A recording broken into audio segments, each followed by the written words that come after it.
This is an intro. Intro. Hustle and Flowchart with your boy, My boy, Matt Wolf and Joe Fear. hey. You're listening to Hustle and Flowchart Bam! with Matt Wolf and Joe Fear. Yes, you are. Today's a good day. You're going to learn all about this up-and-coming platform, this ad platform.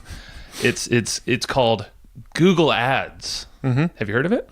I've heard of AdWords. No, it's called Google Ads now. Oh, they rebranded. They did. Now it's just confusing. See? You didn't know where I was going, huh? No, I didn't. Thought you were going to talk about Bing or something like that. No. Maybe. No, we didn't. We're not. Okay. Google Ads. Yeah, so today we have the one and only Mike Rhodes. With a special co-host. Okay, yeah, Dan Ryan as well. So I just want to say, so Dan Ryan was essentially our mentor when it comes to Google Ads. So a lot of the Google Ads strategies that we use and the Google Ads that we run right now was stuff that Dan taught us. Mm-hmm. And so when we wanted to get Mike Rhodes, today's guest, on, we thought it would be great to pull in Dan, the guy who taught us about Google Ads, to help us ask some questions and clarify some things by Mike Rhodes, who literally wrote the book on Google Ads.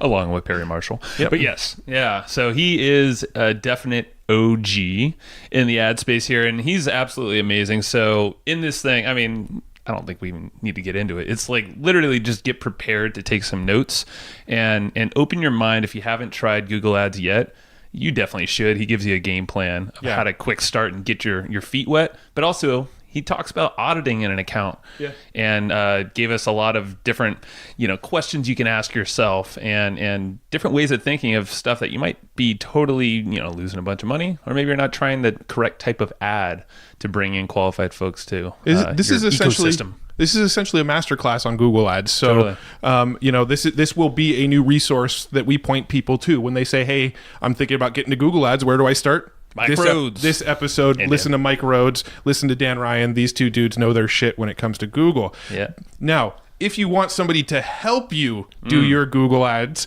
if you want to teach people some of these strategies, tell me, and let them go and take it over for you, we have a great service recommendation. Who dat? It's called GenM with a G, GENM. Nailed it. And if you go to evergreenprofits.com/GenM, you're actually going to get a little bit of a discount because they're our sponsor. And what they're going to do is they're going to introduce you to essentially interns or apprentices who can come and work in your business. They're already trained in a whole bunch of marketing skills. They're doing this essentially for free to learn marketing from you, and you pay GenM for helping make that connection with the intern. It'll all make sense if you go to evergreenprofits.com/GenM, but we have 3 of them helping run our business right now, and it is one of the most valuable resources on the internet right now, so go there. Go get some help. We all need it. God knows Matt does. I definitely need help, but not in marketing. No, I'm just kidding. Wow. No, I'm good. I'm better than everybody else. Anyway. Anyway, no, I'm just kidding. All right, let's cut to it. Let's go talk to Mike Rhodes, and also Dan Ryan's here. Hey, Mike, thanks so much for joining us. How you doing? I'm great. How are you? I'm doing good. We've also got we've got our sort of AdWords mentor on the call as well. I don't know if Dan would call himself our AdWords mentor, but he's pretty much the one who's taught us everything we know about AdWords. So that's true.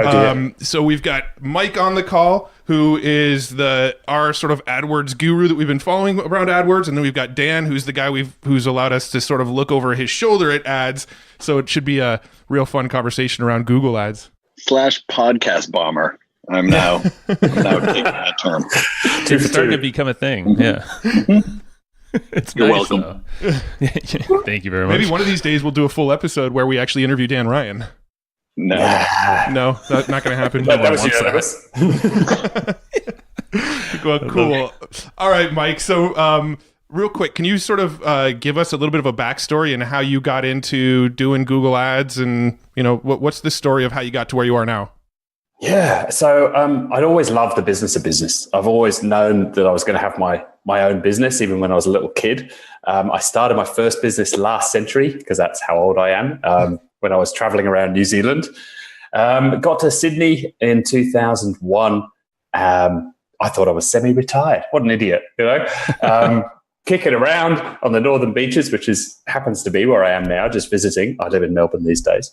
And all the way back in 2004, there was a now infamous conference that a guy called Simon Chen put on here in Australia called X10 Seminar, and Perry Marshall was speaking at it. So this is, I think it was September 2004, and Perry talked about Google AdWords.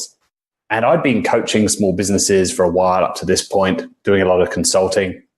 And my head was blown. Like, this is it. This is what they want and they need. They're wasting money on letterbox drops and yellow pages and radio ads. And this is the future of small business. So I stopped what I was doing basically and started the agency. Met Gab and moved to Melbourne in 2006. We've been just celebrated our 10-year anniversary last week.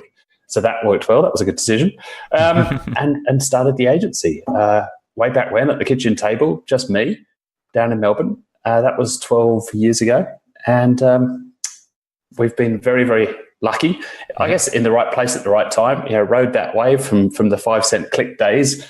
Met Perry again, 2010. Went to an event that he ran in Maui and showed him some of the stuff that we'd been working on.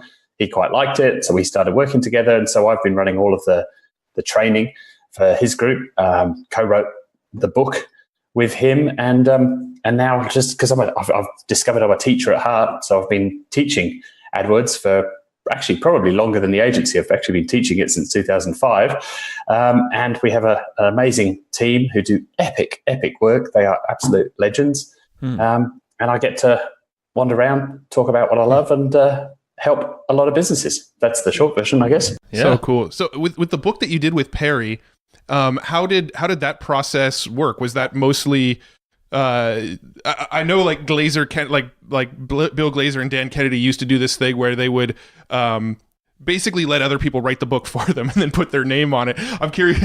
I doubt that's how it went with Perry, but with the book, how much of it is you and how much of it is Perry? It's about half. So Perry wrote the philosophical bits, the juicy copy parts, the story stuff, and then my job was all of the technical side.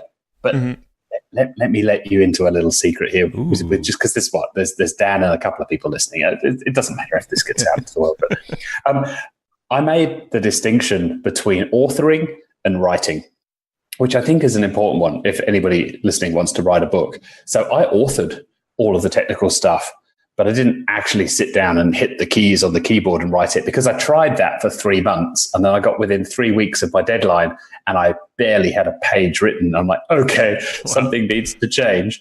So I discovered, have you ever heard of the Kolbe test? Kolbe? We've taken it, yeah. First time I took it was in the room with Kathy Kolbe here in Sydney. And she told me I was a researcher. And I railed against that. I'm like, no, I'm not a researcher. I'm a creator. And I didn't want to be labeled a researcher, but she was right. I do love to go and see what's working in the world. I like to steal ideas from elsewhere and play with them and turn them into something else. So I turned the book into a research project. I basically mind mapped all of my chapters, dumped out what I knew onto a page, and where there was a little gap, or I thought, I haven't actually dug into that corner of AdWords for 6 months. Let me go find some stuff. Improved the mind map, and then sat there for half an hour recording. So each chapter was its own mind map. Half an hour of recording that, walking through the mind map, sent it off to an amazing writer who then sort of just turned that into the words on the page and fleshed it out and said, I need another case study here. I need a better metaphor for this bit. Can you give it? And just within 2 days, each chapter would come back. Every 2 days, I'd get a new chapter. We knocked off the whole thing in 3 weeks. It was amazing. That's so cool. Just out of curiosity, what was your Kolbe score? Because Joe and I actually did that. It's something along the lines of, now which one's the first one? Fact find. So it's about a 7 fact find, then about a 4 for that. No, what's that one? Follow through. That's probably about a 3 or a 2 actually. And then an 8 or a 9 for quick start.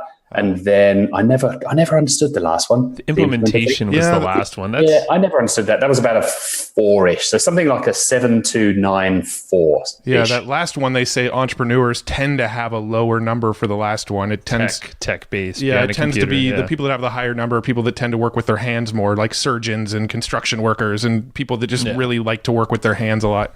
That was how it was described to us, but anyway. Fascinating though. But there's a big part of that in me. I used to build models as a kid. I love building with my hands, but I also love, I think what I've been doing for the last 12 years is crawling inside the machine, figuring out how it works. and then coming back out and using that. So it's a mental model of playing with your hands. I don't know. So I get confused by that one. But I'm curious about the book. What year did you write it? I was in New Zealand. It was 2013 was the first one. So Perry had, let me be real clear here though, he'd sold like 70, 80,000 copies before I came along. It's his book, really. I'm just like adding a little bit on the end. Yeah. And so the 4th edition came out. I was actually in Chicago. It was October the 1st, 2014, and we just released the 5th edition a little while back. Nice. Okay. That was going to be my question. I didn't know if there were updates. I'm like, how do you keep the tactical so relevant? Because I know stuff changes just all the time. I wrote a book called WordPress Revealed like 10 years ago or something, and I don't recommend anybody buy that book now.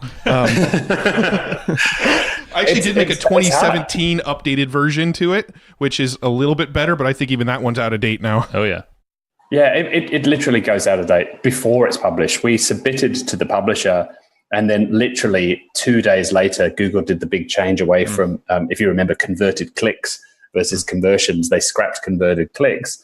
And we're like, oh, shit. Okay, Mike, rewrite that chapter, which meant rewrites to about 3 other chapters, and then quickly turned that around and resubmitted it about a week later. But even then, obviously, from between there and when the book finally came out, there were a bunch of other changes. That's why I started Agency Savvy, because I just wanted there to be a place to go where you got the most up-to-date training possible, because I knew the book was always going to be a little out of date. I mean, we tried to make it sort of fairly evergreen and as strategic as possible, and certainly Perry's parts are much more strategic. So there's still gold in there, particularly if you're brand new to ads. His bits are really, really good. My bits are the bits that go out of date. Go ahead. No, I was gonna go ahead and segue into talking about Google Ads, unless you had something else on this topic. I was just thinking, Dan, when was the time that you started getting to know Mike or devouring his content there? First off, my Colby score is 666. There's another number. Not sure what that means, but it's Kathy is not. I don't know. I came across Mike's stuff. So I've been doing AdWords since it was AdWords. Now it's Google Ads, right? Mm-hmm. I mean, I was doing AdWords when it was created. That was when I started doing it. So first I did whatever was a go-to, and then it was Overture. Those are like the first PPCs. So I came across Mike's stuff probably 4 or 5 years ago, maybe. Mm-hmm. And he's literally the only person that I've ever seen do stuff similar to the way that I did. And I would never encounter that. Like, I'm sure he's had the same experience. Like, I've never logged into someone's AdWords account and haven't ever even been close to remotely okay. Yeah, we get hell all the time from Dan. Like, I was on the phone, it was probably a year ago, and this guy called me up and they're, oh yeah, we're crushing it on AdWords. I'm like, right, okay. And I told him, I'll know if Google built your AdWords account by just logging in and looking at it, right? So I log in, and I'm not really paying attention, and I'm talking to him on the phone, and I think we're Zooming, and no bullshit, the name of the main campaign is Campaign by Google. We don't really need to go any further. I'm like, your stuff is not that great. So anyway, I came across Mike's stuff, and I buy people's courses all the time, just, because you don't know what you don't know. And I logged in and I went through some of his stuff, and I was like, man, this guy literally gets it from my perspective, right? Because I'd hired agencies before and fired them because I'm always trying to level up or whatever. And I still don't have an agency. But yeah, I started going through his stuff, and I was like, this dude gets it. And he's literally the only person I ever recommend to people is like, you want to learn it, go through his course. Mm-hmm. It's going to give you the best foundation, period, in my view. So nice. Go ahead and drop that referral check when you get a chance. We can do that. He's going to invoice you later. Yeah. Yeah. My affiliate link is 666. Jeez. Nice. Well, let's actually get into like the nuts and bolts of Google Ads. I'm not totally sure where to start. We actually haven't done an episode yet about Google Ads. We focused on a lot of episodes around traffic. The closest we've come was we've had a couple episodes around YouTube ads, but we've never dove into Google search ads or display network or any of the other platforms outside of YouTube. So I guess from your two perspectives, where do you think the best place to start in on this subject is? So let's start with the big overview of how it sort of breaks down just at a high sort of conceptual level. So you've got the search side and the display side. I think all of your listeners will be very, very familiar with the search side. And then on search, that breaks down into two. You've got your search ad, text ads at the top of the page, and shopping ads, the square ads with the price and the title. Awesome, by the way, awesome return. If you're an e-com business, you absolutely must be running Google shopping ads. I mean, so many people, particularly in the States, that are only on YouTube, or maybe they've heard something by Belcher or Tom Breeze, and now they're on YouTube a little bit, but it's a bit of a pain to set up, potentially. Google are trying to make that easier, but you must be running shopping ads. The return is fantastic there. Now, can I real quick? I want to jump in real quick with the shopping ads. Is there value in doing that if you have, let's say, an info business or a service business, or is that purely an e-com play? Not really. We've got one client. Well, okay, we're going to argue early. There's massive value from this guy that does it. So yeah. Okay. Not your Dan But show. you got to set. It's Mike's right. Like the feed. It's getting the feed set up. That's a real pain in the butt. Got it. And then there's certain things, like we've got a SaaS client at the moment that we're trying to convince Google that we should let them have it's a subscription box model. I won't say what it contains because that'll kind of give it away, who they are. But we're trying to convince Google that we should be able to run that as a PLA, a shopping ad, excuse me. But harder to get through. Not the first thing you're going to do if it's your first time at the rodeo. Gotcha. Okay, so if you want to continue down the path of this sort of hierarchy of ads. Okay, and then on the display side, Google's display network is a network of 2 million plus sites, 1 million plus apps. Stay away from the apps generally, on which you can show your ads. It used to be the case that you'd have to load up all of these different ads at set sizes. Now Google's going to try and build those ads for you. You give it a few assets, a few headlines, a few images and so on, and it'll mix and match all of those, build your ads for you, trying to make life easier for you. We can talk about the pros and cons of that. And then within that display network, you've got a couple of big sites, mainly Google ones like YouTube and Gmail. They're all part of this display network. So all of the YouTube stuff actually lives inside the same Google ad account. Some people don't realize that. And many people still have not used or played with the display network. Maybe they've done a little bit of remarketing. So if you're running remarketing ads, they're showing on sites that are part of this Google display network. So that's sort of how it breaks down. You've got search and shopping on that side, and then sort of regular display, if you like, and Gmail and YouTube on the display side. And there's a tool I created. I think this is my talk at Traffic and Conversion 2 years ago. But if you go to thedisplaygrid.com, that'll redirect you to a Google sheet that shows visually how that GDN breaks down. So all of the different types of targeting that you can use, all of the different types of ads. And there's a couple of videos at the bottom that explain how to use that free tool. I don't cookie you. I won't remarket to you. It's totally free. But if you want to dig into display, rather than take up your listeners' time today on here, digging really deep into that's probably the best resource I can give for that. Cool. Yeah, we'll make sure to share that in the show notes. When it comes to display, we've pretty much only ever used it for remarketing. So it's only been, if you've been to our site once, then you'll start to see our ads. Is that kind of how you recommend most people do it? Or is there like some really good cold strategies that you've used with GDN stuff? So remarketing is a fantastic place to get started. I mean, that's where you're going to do the least damage, and it's probably going to get you the highest return. But we're going to talk about AI and machine learning at some point during here, so we may as well start now. Google knows an awful lot about all of us. You know, they've got Chrome, they've got Android, they've got YouTube, they've got Gmail, they've got Google Analytics. they are all data machines. So Google know pretty much more about you than your wife does. They know if you're sitting on the princess bed in the, no, we won't go there, Dan. He's just trying to get a nice audio. Yeah.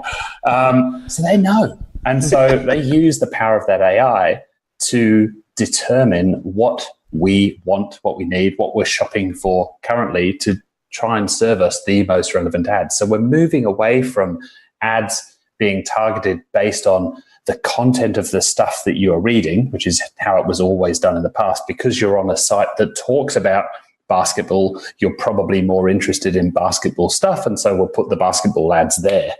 Now, what they're shifting to is you've just been searching for this stuff. You don't normally search for this stuff. You've been browsing. So you've just started searching for Audis and the new Audi, and you've been to some Audi sites, a couple of dealer sites, and you've just started searching for this. You don't normally do that. We've noticed that you've just started doing it over the past week or two. So you're probably in the market for a new Audi. So we're going to allow advertisers to show you ads based on that. And now you're going to see ads that are ultimately more useful to you. And that's the direction Google want to take this more and more, is to show more and more useful ads that convert better. Now, is that what the RSLA? I always get the acronym mixed up. RSLAs? Is that what that is, where you go and you basically search a keyword, and then just because they searched it, they're now in an audience that you can target? Not quite. So RLSA, remarketing lists for search ads, is a way of combining the power of search with remarketing, or actually with shopping and remarketing. So think of a little Venn diagram, 2 circles. On the left, we've got people that are searching for a particular keyword. And let's just stick down the basketball theme, and it's basketball jersey, let's say. And then on the right, we've got your remarketing list. And to keep things easy, this is everybody that's been to your website in the last 30 days. And there's a little bit of overlap with those 2 circles, the middle of our Venn diagram. So what RLSA means, if you set it up properly, is the circle on the left, keep showing ads to everybody that is searching for basketball jersey. But for those people in the middle, I want to bid a little bit more, or maybe a lot more, because they are searching and they have just been to my site. The assumption therefore being, verify this with data, because Google gives you the data once you set this up. We think that those people that are searching and have been to my site are more likely to spend money with me. And so I want to spend more money with those people. So it's a way of layering, if you like, layering the remarketing audience over the top of your search campaign or over the top of your shopping campaign. And that's good. That makes sense? Yeah, that does make sense. And so it's basically you're segmenting your audience based off of their actions, putting different ads in front of them depending on where they're at and depending on their actions at that time. And that's on the search side, search and shopping. Now, over on the display side, we can start to get a bit more powerful.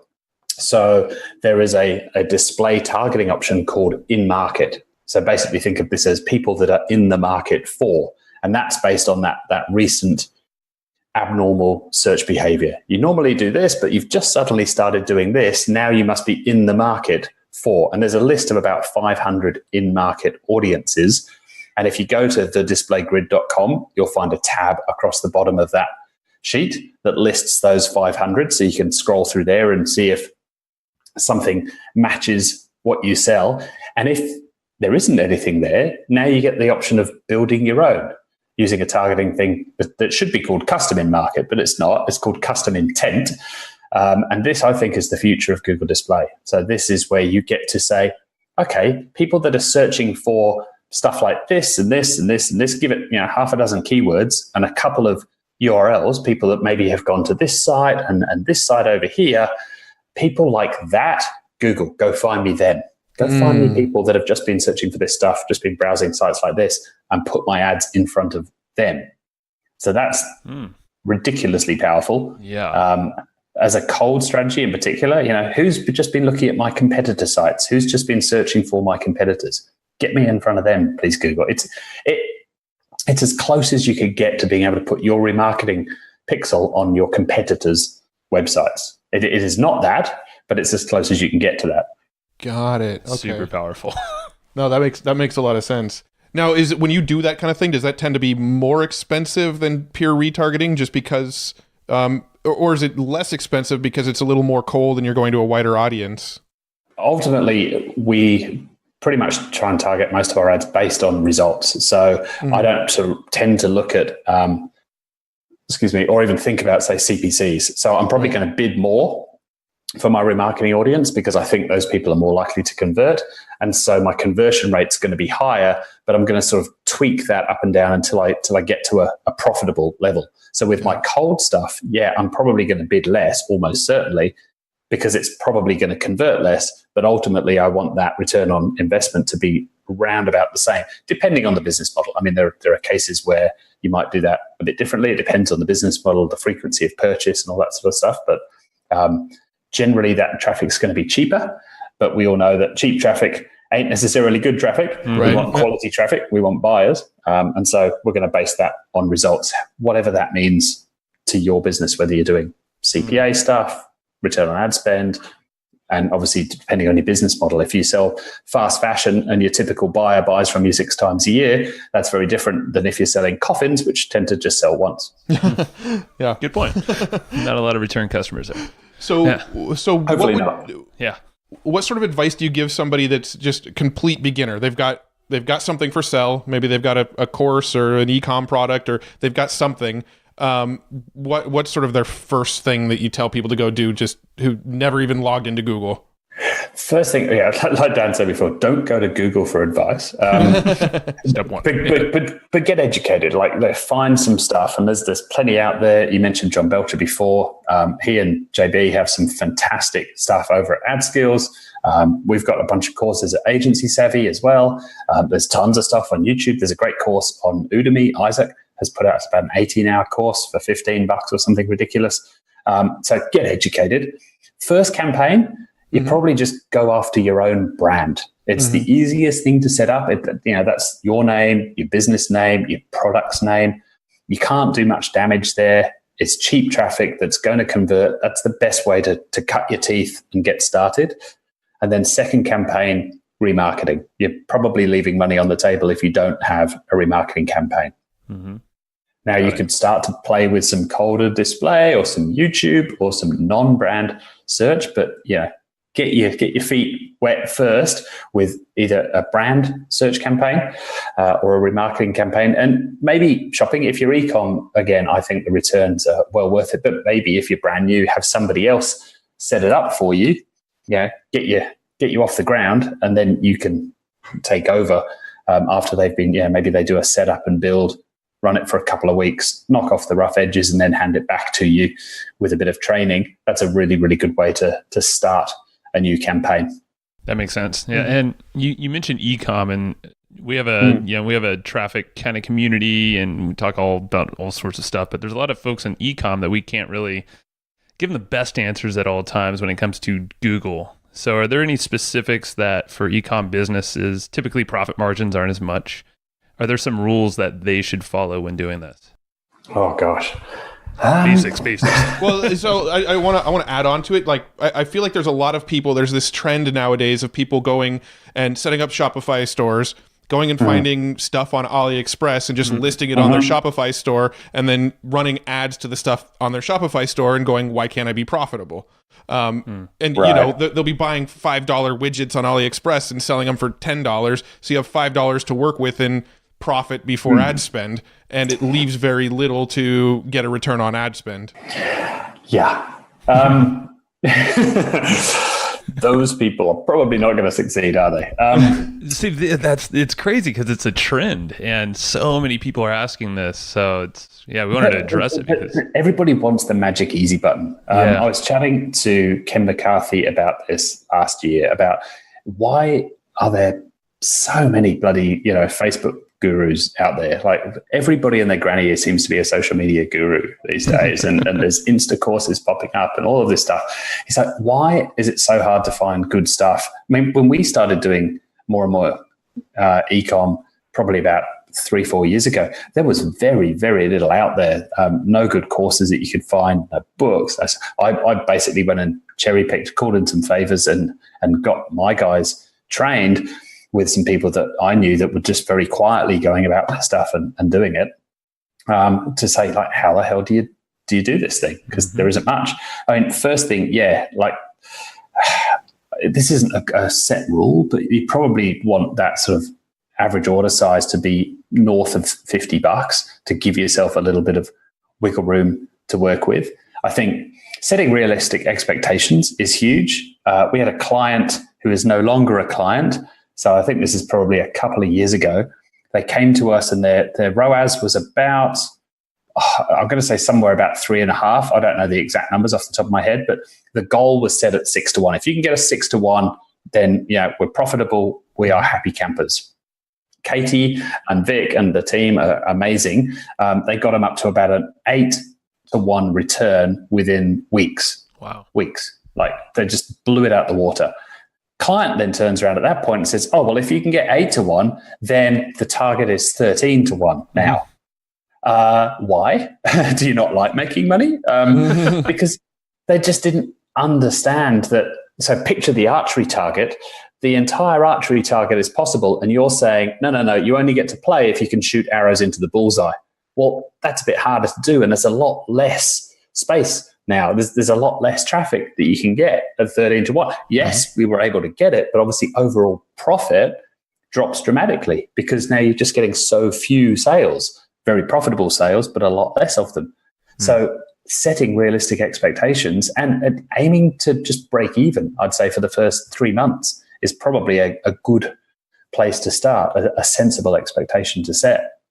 Because you've got to... Yeah. That's smart. I like that. And you can give it kind of some basic benchmarks there. I think that we can spread the word to our customers. I think just understanding your numbers. I mean, just realistically sitting down with a pen and paper before you even turn on the computer and going, what would my return on ad spend? What would my ROAS need to be to break even? Is that 3-1? 4-1, 5-1, like understanding your numbers. Dan sort of mentioned it before. You log into an ads account. I'm slowly getting used to not calling it AdWords. You log into a Google Ads account, and there's probably one in, well, maybe these days, maybe we get to talk to some smarter advertisers. So maybe these days it's more like 1 in 5. I was going to say like 1 in 20 people running an account that you'll talk to, and you'll say, what's your break even? I mean, they know what the target is. They know that, we need CPA at $30. But then you dig in and say, well, why is that? What's your break even? What's your strategy here? Are you trying to maximize profit? Are you trying to grow fast and run at break even? And most people don't know the answer to that question. So the biggest thing you can do to differentiate yourself early on is know your damn numbers. Know why you're trying to hit the number that you're trying to hit. Because if you're trying to hit 13-1, not only is that unrealistic, it's just plain daft. So start with the break even. Sounds like, like you said, start with break even and then learn to scale slowly, it sounds like. Well, and even then, where do you want to end up on the profit curve? I'm finding that I've got to put a piece out on this because no one really talks about the profit curve. It's really, really hard to maximize profit, but that may not be the best thing to do. It's much, much faster if you can run a break even. Again, it comes down to business model, right? But if you can run at break even, you get a lot more sales in through the door. Yes, okay, your AdWords account isn't wildly profitable on the first sale, but if you're set up for repeat sales, if you're really good at improving that over time, if you're really good at sending stuff out in the box that gets them to come back or refer a friend or make repeat purchases, then you're going to get tons more traffic in. If you're doing split testing on your site, you can split test so much faster now because you've got so much more traffic coming through the site. If you're testing and improving your email, that all happens faster because you've got more volume going through. So it depends on the model. Depends what you want to achieve. Yeah, that makes sense. Now, before we hit record, you mentioned you wanted to talk a little bit about how to audit an AdWords account. And I was going to also ask about scale. Once you've got the sort of basic ad stuff set up, what sort of things do you do to scale up? You mentioned going after your brand name and doing some remarketing with maybe display network and things like that. So what's the process of auditing an AdWords account, and then how do you actually start to scale what you're doing?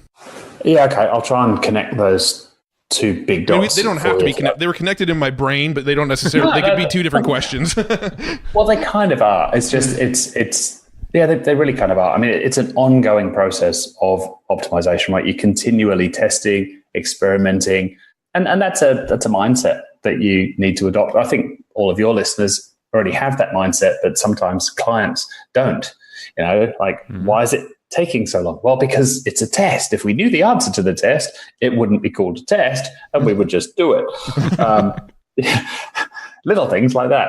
So, I know you guys love systems and process. So I thought probably the most useful one that we use is to walk you through my audit process, so that then you can go back and look at, if you're running Google Ads and listening to this, you can sort of go back and look at it through fresh eyes, look out for warning signs like campaign by Google, and then sort of know the 80-20 of where to go in there and what you might start to look at to improve it. Yeah, sounds good. Cool. Okay, so we start with just looking at the date and just eyeballing the chart and trying to figure out the date range for this audit. Are we going to look at the last 3 months of data, the last 6? I want that data to be recent and consistent. So you're looking for basically charting your conversions over time.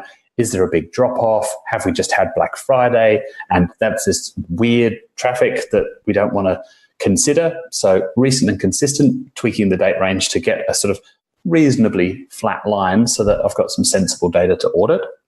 And then the most important thing at the beginning here is to understand the game that we're playing. What are we tracking in terms of conversions? Having a look at that conversions tab and understanding what on earth is going on in this account. Now, if it's your account, you're probably going to know that. You probably think, I don't need to look at that. But go and have a look at it anyway through fresh eyes. Think about the stuff that you're asking Google to track. I'll give you a cheat sheet for this as well, so that you can put that in the show notes. Nice. Perfect. We will. Like 130 plus questions that you can go ask of your ads account. Good. This is good. Because I know you like giveaways and stuff like that. Heck yeah. That's okay. Understanding that, understanding if you're tracking value, understanding what the big goals are that you're tracking, which might be sales or somebody filling out that lead gen form. But are you tracking the little stuff as well? How many pages someone's looked at, time on site, did they view that particular video or download that particular PDF, all of that stuff. And like we talked about before, what's the goal? What's the target? And also, what's my break-even point? Because I really want to understand the difference between that. If you're currently running at $20 CPA and the break-even is 22, then the stuff that we're going to go do next is going to be very different than if you're running at $20, but the break-even is at 20. So just understanding where the wiggle room is and how much wiggle room I've got is pretty important. Mm-hmm. Then I'm going to look at the overall structure of the account, get a handle on which types of campaigns are being used. Again, we've talked about search and shopping, 2 types of search, brand and non-brand, and then display, YouTube, and Gmail on the display side. So which types are being used? Are experiments being run? And really just what's the 80-20 of that? Generally, if we're auditing an account for someone, we do a bunch of audits for, the account owner, the business owner, the marketing manager, but we also do a bunch for agencies too that don't tend to want to let anybody know that they're auditing a client account, but it gives them a bit of a cheat sheet. They've just inherited this big new account. They don't really know what to do with it, so they'll come to us, pay us for an audit, and then they've got their to-do list for the next 3 months sorted, and they'll probably get a better result. And then we're going to look through the settings, have a look at that overall setup, how it's being run. Are they using some sort of automation? We might talk about Google Scripts a little bit later on. Are they using some smarts in there? Like, are they using a data feed to do customized ads? Are they using lists? So just digging into a bit of the nitty gritty. And then I'm going to start to look at data. So the first part is just really all structural, looking at settings, getting a feel for how this is being run and looking for some quick wins there. And then we're going to dig into data, starting fairly high level. So looking at what's the potential of this account. So by potential, I'm looking for stuff like impression share. I'm looking at, could this campaign just be running more? It's rare you see it these days, but you'll still see stuff that, campaigns are being limited by budget, which is Google's way of saying, I want to run these ads twice as much as you're letting me run these ads. They're profitable. Just give me more money and I'll show more ads. Instant win. You don't see that as much these days because most people tend to understand that one. But are ads being limited some other way? If you could make little tweaks to the ads, would Google want to show them more often? Or are your ads all being shown at the bottom of the page? And by bidding just a little bit more, we could show ads at the top of the page where they're going to get 10 times the clicks for a little bit more spend.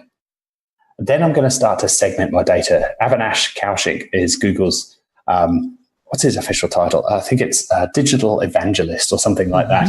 I had the great pleasure of speaking on the same stage as him earlier this year in Moscow, of all places. Got a nice photo with him in the green room before we went on. And if you ever get the chance to see him speak, he is the most entertaining, lovely, lovely speaker, an awesome parent too. He writes about like the stuff he does with his kids. I just think he's just an epic all-round guy. Cool. Very, very cool analyst, but he's just way more than a data analyst. His blog is Occam's Razor for the show notes. Awesome guy. Great quote. I quote him often, but all data in aggregate is crap. So looking at, people will say, so what's the click-through rate of your Google Ads account? It doesn't matter. It's a meaningless number. It's an average of an average of an average. So we must segment that data and start to slice and dice. So the first way is to do that. You might segment by network. We've talked about all of the different places that you can go run your ads on, understanding the difference in those traffic. So this is kind of embarrassing that I have taken 14 some years to understand what I'm doing when I'm looking at this data. And I figured this out earlier this year. I don't know if I can do this without a whiteboard to draw this on, but I'll give it a crack. I don't think I've ever mentioned this before other than with my team. Ooh. And on a webinar just the other day, but I had pictures for this one. So what I've realized I'm doing is I'm comparing investment versus outcome. So picture two lines. I don't care if they're horizontal lines or vertical lines, but two lines. You could be fancy and call them bar charts if you want, but basically two lines. And on the first line, I'm trying to draw little lines across that. I'm trying to understand how this breaks down. So for example, what was the one I had on my slide? I had search and shopping and display. And it was like 44 grand on search, 41 grand on shopping, and 9 grand on display, something like that. And so I draw in my head, I'm drawing little marks on that and turning that line into those three chunks roughly in proportion. And I'm picturing sort of the rough proportion. Okay, a little bit less than 50% is going over here, about 40% is going over here, and there's this little bit over here. And then on the second line, I'm drawing the outcome. Maybe I'll send a picture of this for the show notes. That's actually sketching it as you talk. Look at that on the whiteboard. Nice. Yeah. So on the second line, then I'm writing my numbers, and let's keep this to outcome. So I've got conversions. I've got 3,200 coming from search. I've got 800 coming from whatever it was in the middle, shopping, and then I've got I don't know how many. There's 200 coming from display. And so I'm drawing little lines across my big main line here. And I'm sort of picturing, okay, so I spend this much over here and it gets me that. So now, and then the CPA from each of those, whatever that is. So like, $15, $50, $40 for those three buckets. Mm-hmm. And then I'm also thinking about the percentage. So in my head, I've got 50% of my traffic coming from search, but it's generating whatever the hell that number was that I threw out before. I don't know, 75% of my conversions. So I'm starting to see the relationship between investment versus outcome. Once you get good at doing that, you'll do it sort of pretty intuitively.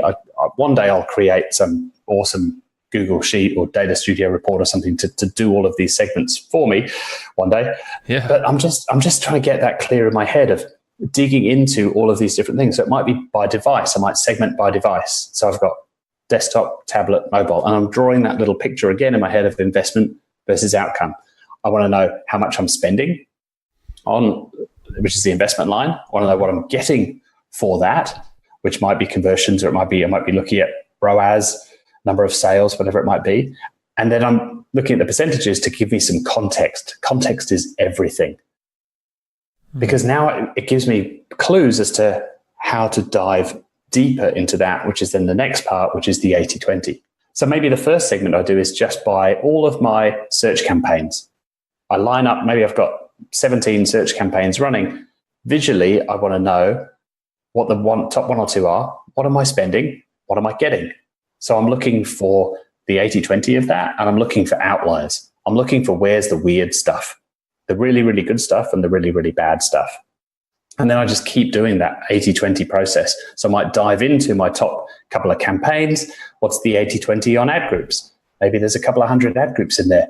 What are the 5 ones that I really need to look at? And what are the weird ones? What are the outliers? Oh, I've got these 3 over here that are way more expensive. Let's dig into that and see why that's happening.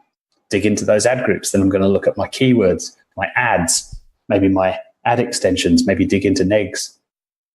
Maybe negs come a bit later, but I'm just digging and digging and digging, segmenting, looking for the weird stuff and looking at just spending all of my time on the most important, which is usually follow the money. You know, where am I spending the most money? But sometimes it might be, where am I getting loads and loads of impressions, but I haven't spent any money? So there's an outlier. It might be, where am I getting loads of clicks, but it's not converting? There's an outlier. So segmenting and 80-20. If you take away 2 things from this entire episode, and I've just confused the bejesus out of you, segmenting and 80-20. No, this makes perfect sense. And I think the visuals definitely help. if you make those, it would be great. Yeah, but I could see. You are lying. You are lying. You're like, send that screenshot over. Well, send that no, but I'm okay. basically. I will message it to you in about half an hour. Yeah, I was trying to write it on the whiteboard, but I kind of sort of lost track. Well, we have these lines, and we did try to follow along, and the thing that made sense the most to me is actually digging into figuring out. You said the outliers, so it's a great way to probably scale up what's working and cut the stuff that's probably bleeding money and you never knew. Unless you actually dove in. Well, so just on the topic of scaling, that's one of the areas with our Google Ads account that we've struggled with a little bit, because we find some keywords that work really well and we get a lot of impressions and good clicks and good sales and we're profitable on, but we sort of, those specific keywords, they only have so much search volume. So I can't just throw more money at it to scale. Right. What sort of things, if you found some of these outliers of, this one's really working, what are some ways that you can scale that? I picture this as a little bit like breathing. Maybe it's because I'm getting old and I'm starting to do a little bit of yoga every now and again. But I picture this as you expand, you test more stuff, you try some new keywords, or over on GDN, you try some new targeting options, and then you're chopping it back. So you're throwing a bunch of stuff against the wall, seeing what sticks, getting rid of everything that doesn't, and then repeat the process. So you're trying a few more things, chopping back the stuff that doesn't, and I go again. And some people find that incredibly tedious, but that's the game. That's who wins, is the people that do that week after week, month after month, thinking. Unfortunately, again, no magic easy button. Like, if these are my keywords, what else might people be searching for? What other keyword universes could I go after? What else could I test? What targeting options haven't I tried yet? Have I tried custom intent? Is my remarketing as good as it could be? What have I tried from a messaging point of view recently? Trevor on our team, he heads up Facebook and strategy at WebSavvy, and had a client recently where one little tweak, he essentially just changed their ad, changed the way they talked about their product. And this is a business that's been going for, 30 years or something. We deal with the Australian master franchise. It's a product out of the States. One little tweak, 5x increase in everything, basically, in conversions, a massive decrease in CPA. This is something that head office in the States had never thought of, just a different way of explaining what the product did. And people suddenly went, is that it? Oh, well, I need one of those. Right. And it's just tweaking that message. So it was nothing to do with the targeting. It was nothing to do with the bidding. It was just, how do you describe that to people? I find that people, and this is probably especially true of GDN, with Google Display, where you're trying to get in front of a colder audience, people that don't yet know you, is they tend to spend all of their time tweaking bids and maybe trying a little bit of new targeting, but they never test the offer. They never say, what if I put leads hook? If you haven't interviewed Nick from leadshook.com, You absolutely should. He is probably the smartest guy you'll ever talk to. The guy's a genius. I'm actually having dinner with him and Shrimko tonight, so I'll mention that to him. But that'd be he has awesome. a tool. He has a cool leads hook, which is quizzes on steroids. Yeah, they're decision trees technically, but quizzes on steroids. If you can send GDN traffic into a really good quiz scorecard, leads hook, decision tree, funky thing, you're going to learn a ton about your audience, and then maybe there's a whole new way to get in front of a new group of people that you never knew about. I love it. Now, one of the things that you talked about on Shramko's podcast, since we just mentioned him, was your sort of 3 groups that you like to advertise towards. Can you touch on that real quick and just kind of describe those 3 groups that you... So it was more like 3 sort of levels of looking at a Google Ads account. It was with reference to AI. So if you picture a little pyramid with 3 layers, bidding is the fundamentals, the foundational layer, targeting in the middle, and messaging at the top. The reason I've drawn it that way is because I think robots and the AI and all of that, it's coming from the bottom up. So the first thing that the robots are getting very, very good at and are already fantastic at is bidding. So at this point, heading into 2019, if you're still spending 3 days a week tweaking bids in your Google ad account, you probably shouldn't be. Some people will rail against this.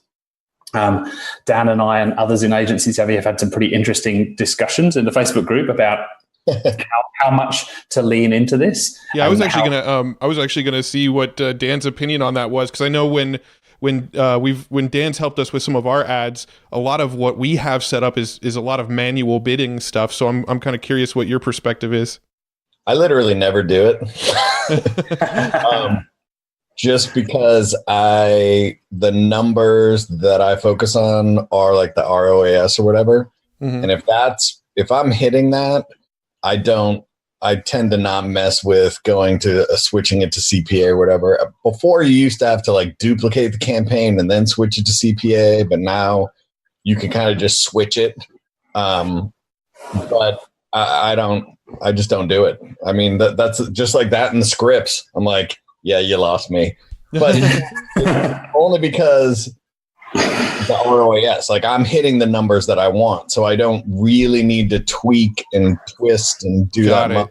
Makes sense. So it's like it's not broke, so don't fix it kind of scenario for your business. Yeah. And then there's no point in like, if I can shave $1 or $2, like in the big picture, it's not worth it, because how much time did I spend to shave the $1 or $2 that I could have maybe gotten, gone more top of the funnel, or maybe gotten something that gets me more conversions as opposed to a cheaper conversion. 80-20. There's always an 80-20 of time, and you absolutely have to consider that. On the search side, there's a great tool, used to be shit, it's now pretty good, called Drafts and Experiments. So you can test something new against your existing way of doing it. So if you're running, say you've got a lead gen site and you've got a campaign, now you need a bit of volume of conversions before you start playing with Google stuff. If you're running an account and spending $1,000 a month, I probably wouldn't go near it for now. But if you're getting sort of around about sort of 100 conversions a month or up, preferably at a campaign level, then you might run a test and say, Google, let's try your target CPA model against what I'm currently doing and see, because, I tried it 6 months ago and it was awful. I tried it 12 months ago and it was really awful. But show me what you can do, because I think you'll be amazed at just how quickly it's improving. We are linear beings. We remember the past as being just like today, but a little bit worse. And we think 5 years into the future will be just like today, but a little bit better.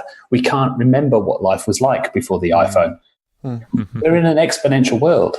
Yeah, it ain't linear anymore. But we have a really hard time getting our heads around that. And I would really encourage, if you are playing with Google Ads, I'd really encourage your listeners to play with Drafts and Experiments, because right now it is not an option that's available for shopping, but it will be in 2019, we're told. It is coming. And when you have the ability to start running tests over on shopping campaigns, and you're one of the first users of that, that will be a huge advantage to have, because right now you can't test bidding models on shopping. You have to, like Dan says, you have to just switch it over and cross your fingers and hope for the best and watch it like a hawk. Yeah. But soon we'll have that option. But we found on shopping that target ROAS campaigns in the last 3 to 6 months are doing really, really well. So we've got some big wins.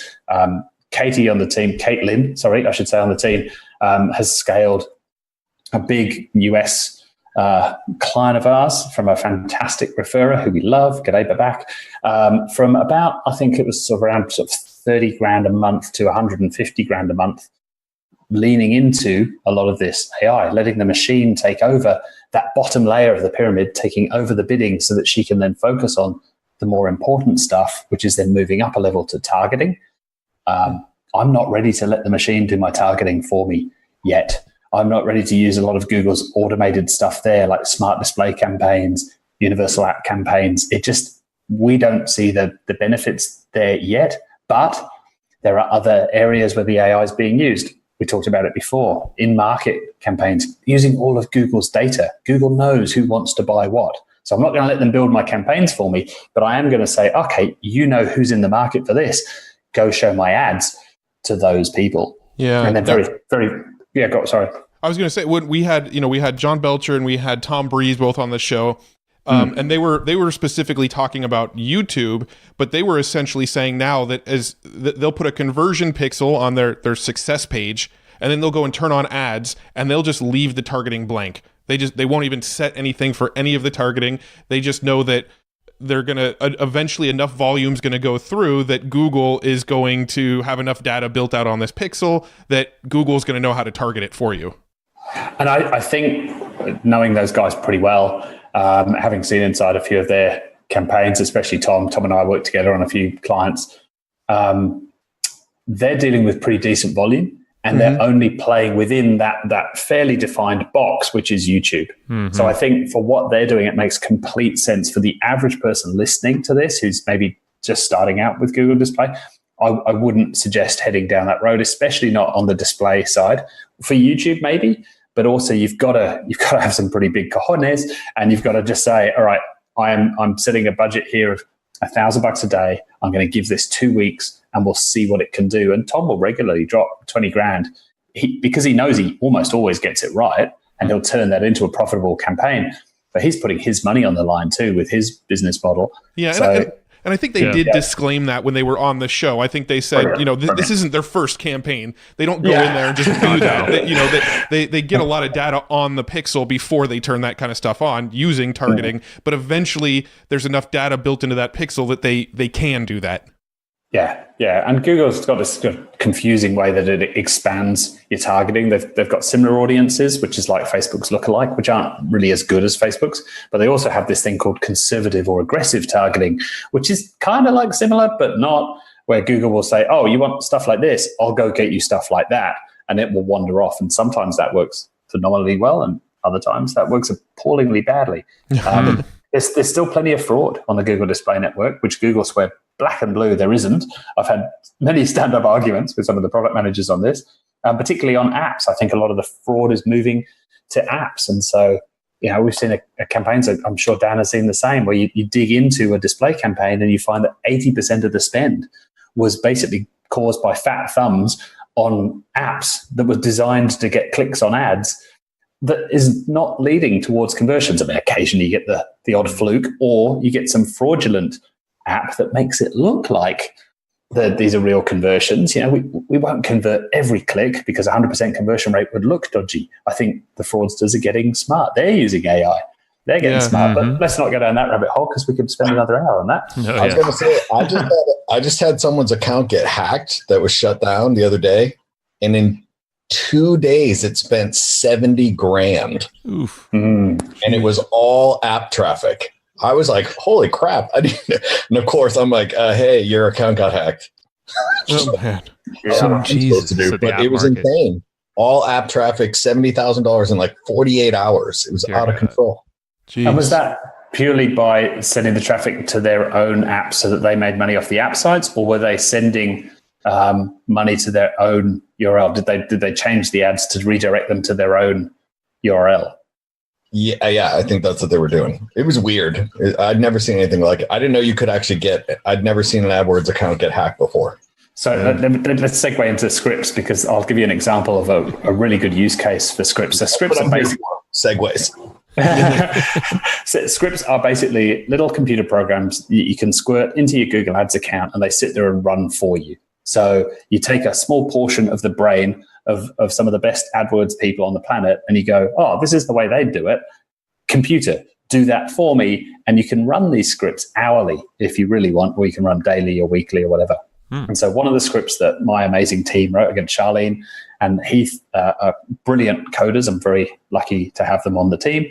But we made a conscious shift towards investing in this stuff about 3, 4, maybe 5 years ago, to build more and more of these scripts. I wouldn't do that today. I don't think Google are going to go too much further down this rabbit hole of scripts. I think they're going to go more down the AI, machine learning, leave it to us path. They keep taking control away from us. But right now, scripts are a great way to get control over the data and to automate a lot of that. So one of the scripts we wrote was to have a whitelist of URLs. So if an account got hacked, the first thing the hackers normally do is to redirect the ad. So they leave everything the same, but they just change the URL of the ad to send all of that traffic to their site. And then if that doesn't get detected, then they'll ramp up some bids, and then they'll ramp up budgets, and then you end up spending huge amounts of money in 48 hours. Ouch. With a script in place, you might have a whitelist to say, this is evergreenprofits.com is an allowable domain for this account. If anything ever happens, if any other ad, maybe it's a typo, maybe it's malicious, but if any other ad or site link or a keyword URL changes to anything other than whatever's on my whitelist, automatically pause the ad. And so, yes, at worst case, they've got 59 minutes of running that traffic, but then it will get shut down automatically by having this little program that's sitting there watching for that stuff.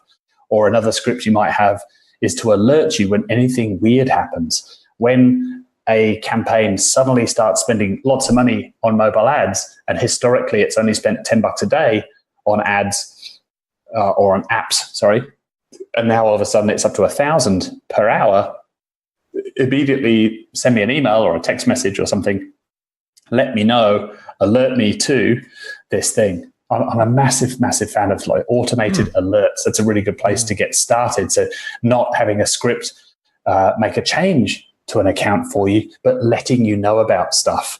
Yeah. Having that data brought to you, I think what Gerber would call management by exception, but having that brought to you and saying, oi, there's a big problem over here, wave the red flag, come check me out. Is that something that you can, so you said you develop scripts, is that a marketplace that people can, kind of add? It should be. It absolutely should be. There should be an app marketplace where we could lease all of the scripts that we've written to people, and they could use them for a couple of cents a time. That doesn't exist, but there are some amazing people. Russ Savage is probably the best known for this, freeadwordsscripts.com. But if you just did a Google search for best AdWords scripts, you'll find loads and loads of posts. There's a post, I can't remember who it was, Rank Hammer, I think it was, that did a post with about 120 scripts. Google's own dev site has got loads of free scripts. And this is all free because once it's out there, it's out there. We've spent a lot of money writing our own. But as soon as you give that away, then, it's out there in the wild, and all it is code. So now, with those scripts, you mentioned that you use it a lot for alerts and to shut down ads if the wrong URL is there and things like that. But I'm assuming you can use these scripts to actually sort of watch for things in your ads and tweak things based on what it's seeing. Absolutely. And sort of create your own AI to adjust ads for you as well, right? Totally. And that's really what they were there for at the beginning. Most of the scripts you'll find in the wild are for bidding. And what are some examples of those kinds of scripts? Oh, gosh. Well, anything you can think of that's rule-based. So if this, then that. So, if an ad has spent more than $50 but not converted at all, then pause the ad. Or if my ad group has spent more than $100 but not converted, then pause the ad group. Or if my campaign has spent more than $500 and never converted, pause the campaign. So there's a really, really simple version of that built into Google, which is called auto rules. Mm-hmm. But auto rules are fairly limited in what they can do, and they only get to run daily. It's a great place to start, though. If you're totally new to automation, I'd suggest just do a Google search for common auto rules and go look through that and find some stuff in there. Scripts are sort of the more advanced big boys, big girls area where you can go play. A lot more power Loads of them freely available. But yeah, start with stuff that just either adds a label to a keyword or an ad group or a campaign. That's a really good place to start. And then once you see that it's doing what you want, i.e. the right stuff is being labeled, if this, then that, if this thing is spending too much money, if something weird is going on, if there's an anomaly, label this thing and tell me to come have a look. Once the labels are doing what you expect and what you thought it was going to do, then you can say, well, don't just label it. Actually, now I want you to do this. I want you to move this keyword over here into this ad group. I want you to take this new search query that I've discovered in my shopping campaign and move it over to its own ad group in a search campaign. You do all kinds of crazy stuff.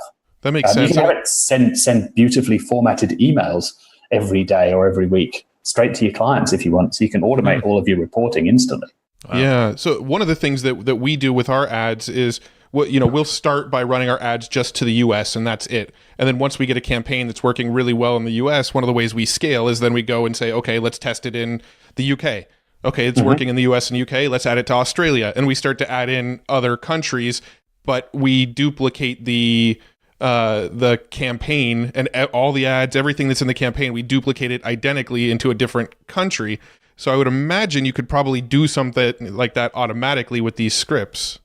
Absolutely. You could have a little Google sheet with a list of the countries in the order that you wanted them to go through: UK, Australia, South Africa, New Zealand, Ireland, boom, boom, boom, boom, boom, and have it, if this, then that. If we hit this particular threshold, then go create the next campaign, or add that geo into our existing campaign, but put a bid mod over the top of it just to reduce the risk. So anything that you can think of essentially can be done. There's very few things. Yeah, it's a huge time saver. Yeah. So I want to be very respectful of time. I know we're kind of coming to the end here, but I did have one last little topic I wanted to touch on quickly before wrapping up, and that is landing pages and where you can drive them to. So I had a Google AdWords account shut down back in 2007, 2008, somewhere around there. And basically they said it was shut down because I was sending people to bridge pages where it was a page where there was only one option. You basically opt in or you leave, right? That was the only options on the page. Now, we eventually got our ads account turned back on, but I've heard that Google is sort of relaxed on that kind of stuff a little bit. So I'm kind of curious what sort of rules of thumbs you have about landing pages, what you can drive traffic to, and then as a sort of add-on to that question, affiliate products. Is it okay to drive traffic to affiliate products from Google? Because I know a lot of people believe there's a bit of a gray area there. I'll come at the second part first, which is to say I am not the best person to ask. I haven't played with affiliate stuff on Google since 2005. It was much easier back then. And then, when the massive slap happened, 2007, I just stopped doing all of that. So I basically have a granny policy, which is we don't take on clients that my granny wouldn't approve of, because that's basically what Google have, I think. They basically have a granny policy. So we pretty much will it maybe point someone in the right direction, but there's plenty of stuff that we've turned down to say, nah, we're just not comfortable playing in that space. And that annoys some people. And that's usually when you find out that was a really good client to turn down, when they just go on this huge rant and, why don't you take my money? And there's just some markets we just don't want to play in. It's not personal to them. People take it personally. But we've just decided what we are good at and what we're comfortable doing and what fits our values. We're very focused on what our values are. So I'm not the best person to talk to about that stuff, because we don't push the envelope. We are dealing with very, very safe industries.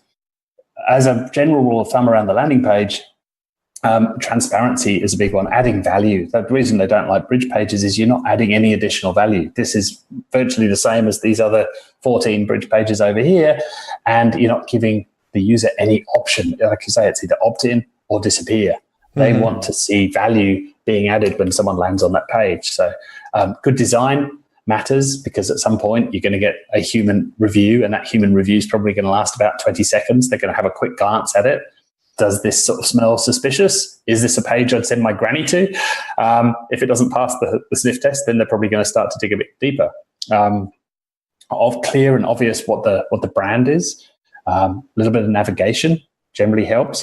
We used to test Should the nav be at the top or should it be at the bottom? Because from a conversion rate point of view, that might make a big difference. These days, we tend to say, well, let's focus on the human first, what makes a good human experience, and not worry about the machine so much, because if it's good for the users, then it's probably going to be okay.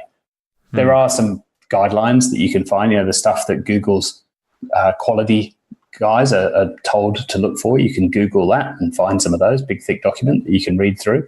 But generally, if you sort of do a pretty decent ethical job, if you're not pushing to try and find the edge of that line, then you're generally going to be okay in most markets. If you're in a market that Google doesn't like, then we won't be the best agency for you, and you may run into problems, at which point then you've got to start dealing with the bureaucracy that is Google, and basically that could be a 6-month conversation of what is it specifically on my landing page that I need to change, because they won't give you a list, they'll give you one at a time, right? And they'll say it's this.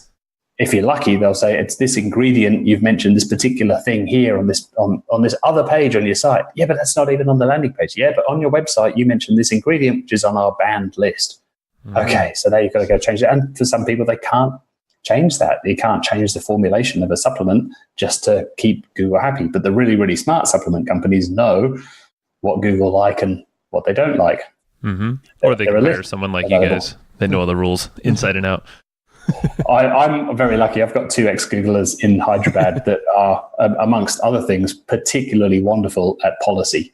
I've got an ex-Googler in the office as well who's been with me the longest of anyone, and they've been trained in that, and they just think like Google thinks. It's a great resource to have. They are fantastic.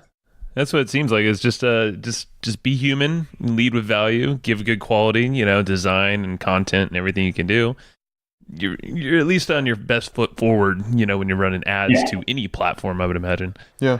Let alone conversions will be better, should be. So I know we ran a little over, but let's wrap it up. What's a good book or something you end up reading or recommending often to folks? After the AdWords code. Yes.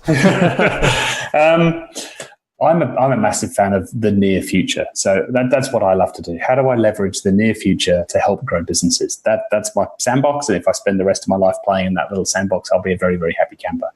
So I love looking ahead at what's the near future. So right now, obviously AI, machine learning is a huge part of that. But slightly broader than that, I'd recommend books like Thank You for Being Late, Tom Friedman, or The Inevitable, Kevin Kelly. 2 wonderful, wonderful books. 21 Lessons for the 21st Century is one I just read the other day. If you want to dig into AI a little bit more, AI Superpowers, which is scary as hell because basically China win this game, and what happens next when China do win and how far away is that? Hint, not very far. Prediction Machines is a great book on AI as well. I could go for another hour here. Principles, Ray Dalio. I love the first half of that book. The second half, I realized the guy is an absolute nut job, but hey, he's a multi-billionaire. I actually didn't get that far. I got about half, and I was like, this is really good. Have you read Bold by, I think, Peter Diamandis? Yeah. Peter Diamandis' 2 books, Bold and Abundance. I'm part of his A360 digital community, which is a fantastic resource. I actually just did, the reason I was up in Sydney a couple of weeks ago was they brought Singularity University to Australia for the first time, which was an amazing conference, brilliantly facilitated. A couple of amazing guys, Kyle and Mark, that just, and some of the SU faculty. So we did some deep dives into AI and blockchain and big data and a bunch of other stuff. It was fantastic. Loved that. I love Thank you too. Yeah, Bold was one of those books that I read that book and it just like instantly got me interested in futurism related topics. After reading that book, it just led me down some other rabbit holes. And his he's got an email that sends every Friday that's a free email called Abundance Insider, which is a really, really great email series to be on as well. Agreed. Awesome. Yeah. And that will lead you down from there, you'll end up down the Ray Kurzweil rabbit hole and reading about the singularity and how to create a mind. That was a wonderful book. Ray's a pretty interesting guy. He's now Google's director of engineering. So we've come full circle. There you go. Cool. AI's everywhere in China too, like you said. Lots of things happening. Cool. Dan, anything you would input on the book question? Might as well add you in there. The Walking Dead. Oh, Oh, wait. jeez. Okay. We're cutting you off. It's a great graphic novel series. Harry Potter. Love it. He's glancing around the room. He's in thinking, My Little Pony. I don't think the listeners know where he's Sparkle. sitting. I don't know if you're familiar with that one, but it's Are you sorry you asked yet, Joe? Are you sorry you asked? I'm sorry I asked. All right, back to mute. All right, man. Mike, where should folks go and learn more from you? I know we're going to give a lot of stuff in our show notes that people can check out. Yeah, and look, we'll do a bit of a special offer for your listeners too. If they're thinking about wanting to get an account audited, we'll do a special deal for you. If they've made it all the way to the end, then I think that's only fair. So agencysavvy.com/hustle. There will be something on there by the time this goes live. So agencysavvy.com. That's where I do all of my teaching. That's where all of my courses are. And if you go to /hustle, then you get a little bit of bonus. Sweet. That's super cool, Mike. Thank you. And yeah, we'll link everything in the show notes and make it obvious even for folks that might not have lasted this long. You're good, you boys. Cool. You really are. I think we'll be doing a round 2 because I think there's like half of the list we didn't even touch yet. Yeah, I'm looking at our whiteboard and there's so much we didn't even get around to. So that's okay. I'll come back. You were super flexible with me. I had to move this around because some stuff happened the other day. So thank you for that. But I'm flexible. I'll come back for round 2 if you're happy. That's all. That's good. And jury's all out. you have to do is buy beers at Overtime Traffic and Conversion 2019 because Mike will be there. I'll be there. yes, We'll do a podcast there. Yeah, just set up Probably a little booth in the bar. That's all right. We'll go in the back. The drunken version. That'll be great. that would be kind of That's when the cool. good Actually, stuff That comes would out. be cool. You could do like 4 episodes a night from there and just, that would be great. Yeah. See? You I think need we're it onto soundproof. something. love it. All right. We're going to call that tentatively happening. All right, Mike. Dan, thank you guys. Have a good one. Thanks, Matt. Thanks, Joe. Thanks, Dan. Bye. See ya. All right. Thank you. And I hope you just enjoyed this episode you just listened to. Now, right now, before we sign off, I have a few things I would love for you to do. So the very first thing is to go find our guest on Facebook and tell them that you loved their episode with us. That's going to help them just feel good about themselves, but also it's going to spread the word a little bit more for us. So go find them on Facebook. Everybody's on Facebook, and go say that you love their episode and maybe one cool thing that you learned there. The second thing is to go to iTunes and subscribe to our podcast. Just look up Hustle and Flowchart and hit the subscribe button. And the very last thing, the third thing, is to leave us a review on iTunes or wherever you're listening to this podcast and help us spread the word more. That's how more people are going to get this awesome knowledge, this cool podcast training, and a whole bunch of other cool free training that we give out at evergreenprofits.com. So that's about it. Go find them on Facebook, go subscribe on iTunes, and leave us a review. You would be amazing if you did that, but you're always amazing. So thanks for listening, and we'll catch you in the next episode.